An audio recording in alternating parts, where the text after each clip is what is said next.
Sunday. It's busy. There are 9 games on, early starts. We're trying to win our week in fantasy basketball. Who are the guys that are going to guarantee you win the week? Michael Bolton. Thanks, Josh. It's Michael Bolton here, and it's time for another episode of the Locked On Fantasy Basketball Podcast. Let's get to it. Let's get to it. Indeed. Guaranteed void in all 50 states. You are Locked On Fantasy, your daily NBA fantasy podcast. Part of the Locked On Podcast Network.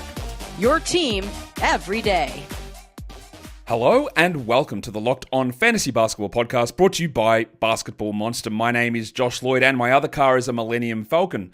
I'm also the lead fantasy analyst at basketballmonster.com, and you can find me on Blue Sky, joshlloyd.bsky.social, on Twitter at redrock_bball, on TikTok at redrock_bball, and on Instagram at Locked On Fantasy Basketball. Today's episode is brought to you by Game Time. Download the Game Time app, create an account, and use the code LOCKEDONNBA and get $20 off your first purchase. Also, check out LockedOnDaily.com. Newsletters, we got them. Sign up, LockedOnDaily.com. I would also appreciate you subscribing over here on YouTube, or following and subscribing on the audio side of it as well, and checking out our live trade deadline show Thursday, February the 6th. We're going live at 1 p.m. Eastern. That's bloody early for me, 5 a.m., but that's okay. We're off. We're ready to roll. It's an important day, and we're going to be talking about it when it happens. It is today, for me, Sunday the 12th of January. So we're previewing Sunday the 12th of January. It is Unknown Citizens Day in the Philippines. So, shout out to you unknown citizens in the Philippines. It's your day. We're here to preview that action if you are in the Philippines, give a comment down below. I'm sure you'll drop something. Pinoy Pride? Pinoy? How do you say that? Apologies for mispronouncing it. Pinoy Pride. There you go. Drop that in the comments. Drop something. Anyway, we're good. I am waffling. As per usual, let's look at some little schedule things here just to take some advantage to. Of course, we did the full Week 13 preview earlier in the day, so you go back and check that one out. There are only 2 teams, though, that play the Sunday, Monday back-to-back. It is the Knicks and it is the Wizards. So if you're looking to get a bit of a heads up on production for Monday, it's Wizards and Knicks players. And the Knicks are always a tough one because nobody plays outside of the main guys. And even Precious Achiuwa got nixed yesterday, played 5 minutes. So we'll see what happens with that one. But the Wizards, there's a lot of options there with guys like Jared Butler popping off, or Keyshawn George, or Corey Kispert, or Justin Champagnie, or any random bloke they decide to throw out there. So we get a little bit of extra value, potentially, although it is risky, over there. If we're going to look at chunky stuff, Sunday through to Thursday, who's got 3 games in the next 5 nights that are worth looking at a little bit longer term? Quentin Grimes, Andrew Nembhard, Najee Marshall, Spencer Dinwiddie, so 3 of the Mavericks guys. They got 3 games in 5 nights. You got Cason Wallace and Ben Simmons. No back-to-backs for the Nets. Simmons is back. That could go tits up at any point, but we're there with 3 games, 5 nights, understanding that Wednesday is an 11-game day, which I think is worth including in this list, because I think about 50-50 people will, 50-50, I think about half the people will be able to stream on that day, half not, so it is worth marginally including when we're talking about chunks. Let's not talk about chunks. Let's talk about individual day stuff. Let's talk about how we can try and win our league on Sunday for points leagues and for category leagues with players across different areas that might be able to just edge us over the line. We'll start with Yahoo Points. These players are all 60% plus available over on Yahoo. And we're going to start in Orlando with Cole Anthony, who was really good in the first game with Paolo Banchero back. Does that mean that he's going to be good in every game? No, it doesn't. I don't have full trust in that, but he was better than Mr. Black and continues to be better than Anthony Black through most of these chances. Now, he has been buried all season, Cole Anthony, but we're starting to see him push out at the moment. It's not going to last long term, but for now, I do like it. Cason Wallace is in that mix. Now, it's always risky when you're looking at a Cason Wallace because he might do nothing. That's possible, but I do like it there. I've got Nick Richards, I've got Quentin Grimes, Andrew Nembhard, and Noah Clowney. Clowney can go cold at any point. We know this. Nembhard is relatively secure in role. Grimes is relatively secure in role. Richards, actually, I'm gonna remove. I had Nick Richards there originally because this was a back-to-back, and I didn't think Mark Williams was going to play. But their first game of the back-to-back was postponed against the Lakers, so Williams will play. So you can ignore Richards off that list. Don't include him on there. So just do Cole Anthony, Cason Wallace, Quentin Grimes, Andrew Nembhard, Noah Clowney, and the same goes on ESPN points where I've got Nick Richards on that list. Don't have him there. We've got Anthony, we've got Grimes. Andy Nembhard's there, Spencer Dinwiddie, and Najee Marshall. So we are really attacking the Mavericks guys. We're going to Cole Anthony and Andrew Nembhard as really strong options, and then the Brooklyn options as well, like a Noah Clowney or a Keon Johnson in those scenarios, even though Keon can be risky, but then deeper leagues, the URL, double Onyx, Diamond, Titanium, Platinum, Palladium leagues. Someone like a Tyrese Martin might be someone who we take a look at, depending on the absences and availabilities of who's there and who's not there for the Nets on Sunday. If we're going to look at category leagues, and we are, who are some players we can take a look at who will be worth streaming in to win the points category? Cole Anthony. Yes. Quentin Grimes. Spencer Dinwiddie. Keon Johnson. Najee Marshall, and Noah Clowney. You're noticing a lot of the names repeating. The Dallas 3, Grimes, Dinwiddie, Marshall. Now, some of these guys are rostered. I would posit to you that they all should be rostered in 12-team leagues. But going by the numbers, they're not. Especially Marshall. Marshall! Wow. If anyone... Maybe that's a common worldwide thing, that little callback there. I'm sure you might know it. But if you don't, please let me know. If you do, let me know. The Dallas 3 is interesting. Keon Johnson is going to get lots of opportunities at the moment, while Thomas and Johnson and maybe Russell are sidelined. So we do enjoy getting a little bit of that in there. All right. Let's go and take a look at... Noah Clowney's the other one there, who's been scoring pretty well for the Nets. It's not 100% trustworthy, but it's there. 3-pointers. Isaiah Joe, he absolutely blew up in the last game. Dropped in 8 triples in that game. Now, he's not going to do that all the time, but he's obviously got that upside to be able to do it. And with AJ Mitchell out of the picture, and Caruso maybe not playing as well, you've got an opportunity for more minutes for Joe and an ability to get hot and really bomb him in. Keon Johnson and Noah Clowney, both of these guys have 4 3-pointer upside, I think. Big Boom AJ Green, he might literally have 0 points, or he might have 21 with 7 triples. We've seen that in Milwaukee so many times with Green and the way that Doc Rivers handles him. You've got Quentin Grimes as a very good 3-point shooter, and Lou Dort's an okay 3-point shooter, but he gets there through volume and through floor of minutes. So, as always, every single week, there are so many 3-point stream guys available on a Sunday to try and influence that category. Many guys that can hit 4, 5, or 6 threes, which for other categories, that just doesn't exist. You don't find a 6-block guy, a 5-block guy. You don't find a 30-point player sitting on the waiver wire. You don't find a 12 or 13 rebound player usually just sitting around. But for threes, yeah, you can. You can find these players who might actually hit triple a league average available just on the wire. And Joe, Johnson, Clowney, Green, Grimes, Dort, all of them could hit 5 to 6 threes, and you wouldn't really blink an eye at all, I don't think. I think it would be relatively obvious to see that happen. We'll come back. We'll talk about other categories as well.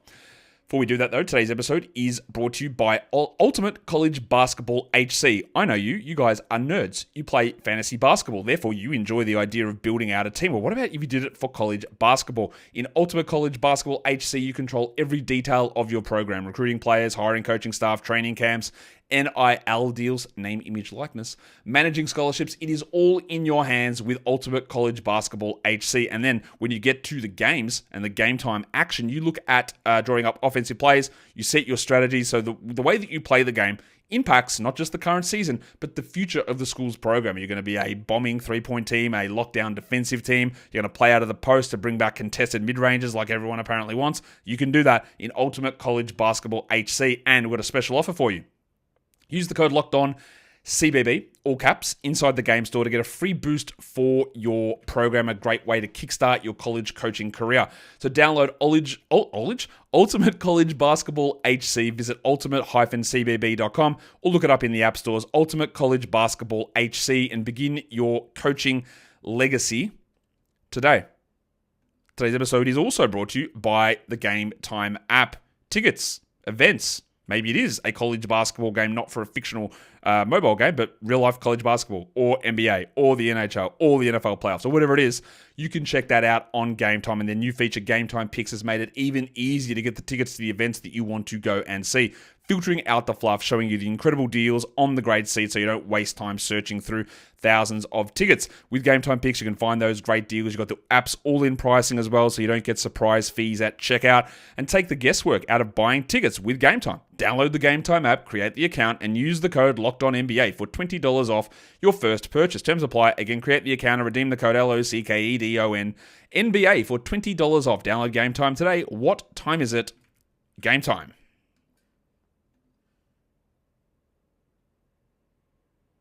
All right, let's get back in and take a look at the next bunch of categories. We're going to go to rebounds here, and Mason Plumlee is the Suns' starting center, and I'm recording this while the game on Saturday is occurring, and Nurkic is still a DNP city and will be for the foreseeable future. Shout out Steve Kerr. So Plumlee's going to be a double-digit rebound threat most nights. Now, of course, Osa Ighodaro, who is also on this list, is useful here and could eat into Plumlee's minutes, and I actually think, don't like hold me to this or think that we need to make any moves. And I think there will be a period, let's say in 3 weeks. That's a made-up number that I'm just sort of trying to visualize it, beautiful mind style in my head. I think Ighodaro will turn into the starting center. I don't know when, or maybe it doesn't happen, but I think we'll get him as a 27-minute-a-night starting center, Ighodaro, over Plumlee, because Plumlee also is bad. But for now, Plumlee is getting rebounds. Day'Ron Sharpe, he is one of the better per-minute rebounders in the NBA. He is still a backup in Brooklyn, but that's still, you might get 7 of them out of him.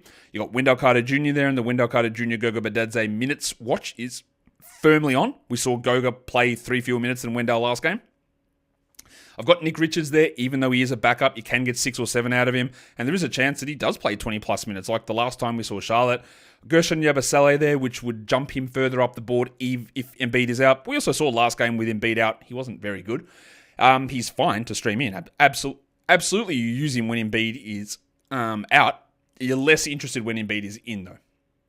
And the last name on that list is Osa Ighodaro, who I just talked about. He's going to get minutes at center, and I don't expect Nurkic is going to cut in, so I think we're pretty good there. If we look at assists, it is Ben Simmons who's at the top of that list. It is going to be, I don't know, frustrating is not really the right word, but like we're trying to determine what goes on with Brooklyn, who's in, who's out, every single game, and it's going to be annoying. We know that Johnson's going to be not there, Cam Thomas is going to be out, but we don't know about D'Angelo Russell. And if Russell is out and Ben Simmons does play, because Simmons played the last game, he played on Friday with 22 minutes, we've got a chance for an opportunity for his minutes to push up slightly and be useful in that position. So I do like him there, but it could fall apart at any point. And you'll notice that a lot of these assist guys, there are some useful ones. There's probably no 9 or 10 assist guys outside of Simmons. Now, Cole Anthony is a decent assist player and he's probably going to start, so I like him as an assist guy. Andrew Nembhard's like a 5 to 6 assist player who's incredibly low usage at the moment. Spencer Dinwiddie, maybe he's a 9 assist sort of an upside guy. He's starting for Dallas. We like it. Jared Butler's the interesting one because his usage is incredible. Why is his usage so high? It is out of control how much they're using that guy at the moment in Washington, and Malcolm Brogdon remains sidelined. Jordan Poole's available to play, but how do we judge this? Because last game, all the starters played 24 minutes. Poole played 24 minutes, and then Butler came in, played his 20 minutes, and he's played 22, 20, 21, 20 in the last 4 games. And had a 40 usage and 28 usage in one of them. But he could also go away and not play at all. Because in that game, we had Poole play 24 minutes and Carrington play 22. But what if they both play 32? Then where does Butler fit? But it's happened, so he's on the list. And then Lonzo Ball, who's getting his 21, 22 minutes. He's producing well, and while Ayo Dosunmu is out, it's useful for Ball. I think the Ball is bordering on being a 12-team pickup in general, but when you're looking for some assists, obviously tied in with some steals and out-of-position blocks, Lonzo does have stream appeal for the action on Sunday.